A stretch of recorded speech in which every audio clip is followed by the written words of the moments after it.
relay show. Still feeling alive. Want a place to go. Behind the headliners, rock and roll thrived with cult favorites and near misses that slipped past the charts. Tonight, we're shining a light on the groups fans swear should have been bigger. Here are 10 underrated rock and roll bands that deserve a second spotlight. Number 10, Radio Birdman.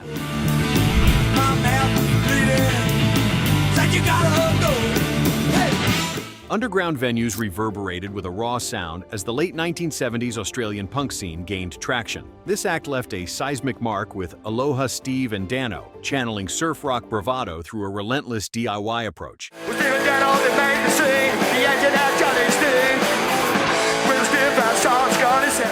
They followed that with the explosive New Race.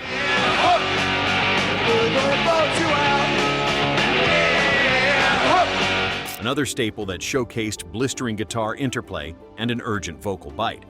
Formed in Sydney, the group championed an independent spirit, recording their debut album, Radios Appear, in 1977 outside major label constraints and distributing it through grassroots networks that fueled their cult following. This fiercely unfiltered vision didn't land them high on mainstream charts, but their gigs at the legendary Funhouse venue riveted a loyal underground audience. While much of the Australian airwaves overlooked these singles, those plugged into the alternative circuit found a soundtrack for rebellion. The group's commitment to self-management and local synergy inspired the proliferation of independent bands across Australia in the following decade.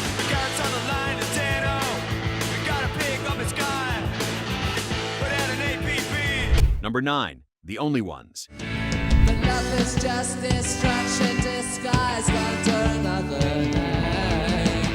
Emerging from the late 1970s London scene, this outfit carved out a distinctive space with sharp songwriting and nervy charisma. Their signature single, Another Girl, Another Planet, has persisted as a perennial underground classic.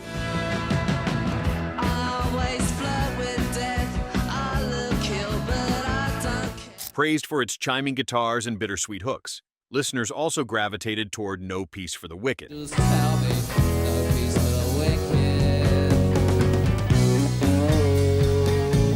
A track that showcased the group's knack for blending punk energy with power pop melodicism. While never scaling the commercial heights of their punk peers, the band's 1978 self-titled debut landed them on the radar of influential UK tastemakers and cemented their cult status overseas.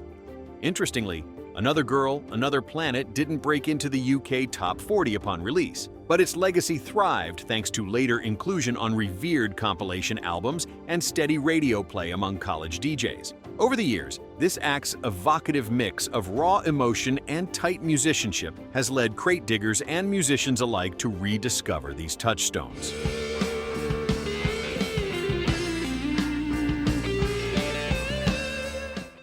Number 8, Eddie and the Hot Rods. When yesterday came once again. Emerging from the vibrant UK pub rock circuit, this act found a sweet spot between raw aggression and catchy hooks. The widely celebrated Do Anything You Want to Do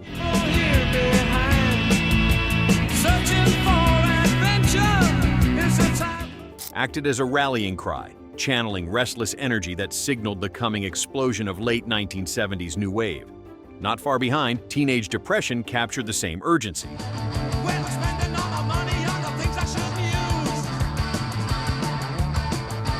But with an added dose of punk spirit that foreshadowed shifts in British music. The group's origins trace back to Essex, and their relentless touring schedule helped them build grassroots momentum apart from established London scenes. It's worth noting that Do Anything You Want to Do narrowly missed the top 10 in the UK singles chart, peaking at number 9 in 1977, and remains a cult anthem for those in the know. Their blend of soul and rock influences, coupled with breakneck performances, made this outfit an essential but somewhat unsung bridge between rebellious pub rockers and bands that soon followed.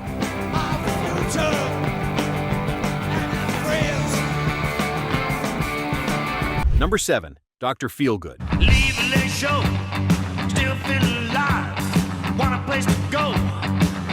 A surge of adrenaline powered many English venues in the mid-1970s, as this group's raw approach upended prevailing trends. She Does It Right captured their tough, minimalist pub rock style, I ought to see you walk the floor.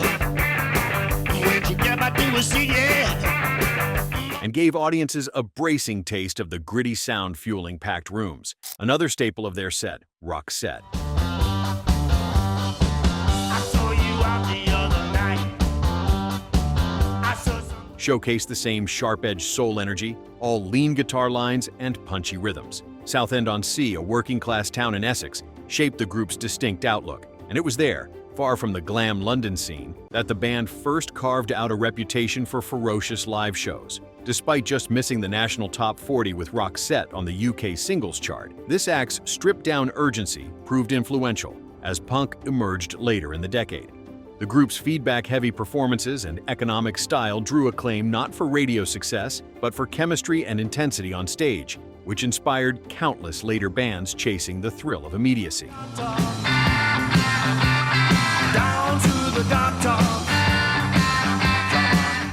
Number 6. The Saints. Don't come to me about what you've done. Ain't gonna change, that all goes on. Emerging from mid-1970s Brisbane, this group laid a foundation for punk before the style gained global traction. Their breakout single, I'm Stranded, Like a snake calling on a phone. I've got no time to be alone. carved out a reputation as a rallying point for underground fans, its urgent sound foreshadowing the raw energy soon to sweep London and New York. The act followed with Erotic Neurotic, They want to let me be a lover, baby. I do the best I can. I want another hard-edged track that cemented their reputation among critics and cult collectors alike. In fact, I'm Stranded arrived in 1976, nearly a year before most bands from the United Kingdom or America began releasing similar records, earning them the status of unlikely trailblazers from Australia's overlooked scene.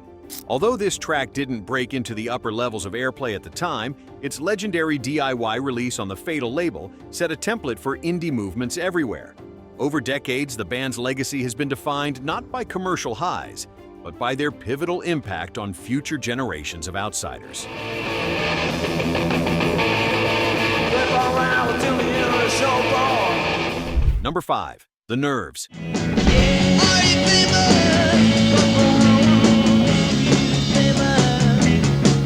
Swirling out of mid-1970s Los Angeles, this act delivered a guitar-driven jolt of energy that predated many major power pop waves. While Hanging on the Telephone later became a Blondie classic, I'm in the phone, but there's the one across the hall. If you don't answer, I'll just ring it on the wall. the original version by this group pulsed with raw urgency, setting a standard for DIY homegrown releases. Alongside the punchy When You Find Out, Just the right one. You'll try to find me when he let you down. When you find out. the band's catalog showed a knack for melodic hooks laced with sharp lyrical economy.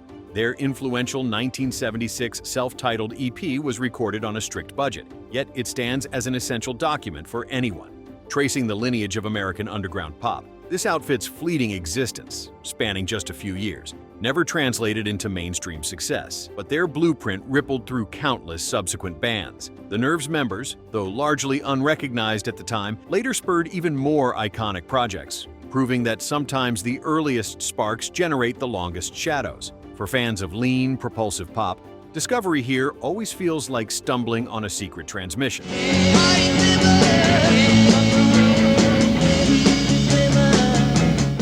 Number 4. Flamin Groovies. Up in the morning. San Francisco's shifting club scene in the early years set the stage for this group's crisp, guitar-driven sound. After signing with United Artists in the late 1960s, the outfit crafted Shake Some Action, We'll find a way. a chiming anthem that would inspire legions of jangle pop disciples in the late 1970s and beyond. Track's producer, Dave Edmonds, was instrumental in refining the band's signature blend of classic British invasion hooks and timeless rock energy. Another standout, Teenage Head, showcased raw swagger and was notably praised by critics for channeling early Stones' attitude. Teenage monster. California. While neither tune cracked mainstream charts, Shake Some Action managed to build a secret handshake among power pop aficionados worldwide. This act's influence blossomed underground. College radio rotation and indie store racks ensured their legacy quietly grew as the decades rolled on. Ultimately, the group bridged the gap from garage-era grit to the shimmering melodies of subsequent indie scenes, leaving behind a cult following hungry for more.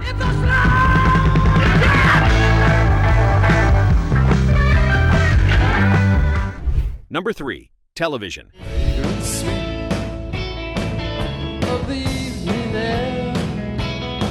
Emerging from the vibrant New York City club scene of the mid-1970s, this group shifted expectations for guitar-driven rock.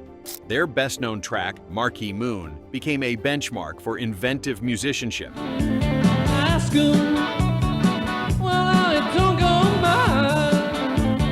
Weaving intricate guitar lines into a nearly 10-minute suite that challenged the 3-minute radio single format.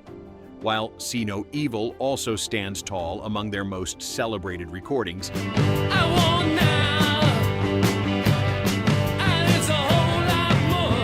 it was the debut of their 1977 album on Elektra Records that signaled a new direction for underground music. Although the outfit never dominated mainstream airwaves, this act's cerebral approach and artful blend of post-punk with melodic invention made a significant and lasting impact.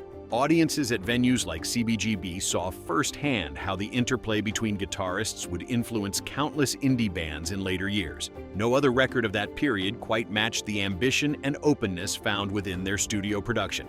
These songs remain a definitive soundtrack of the era's restless creativity.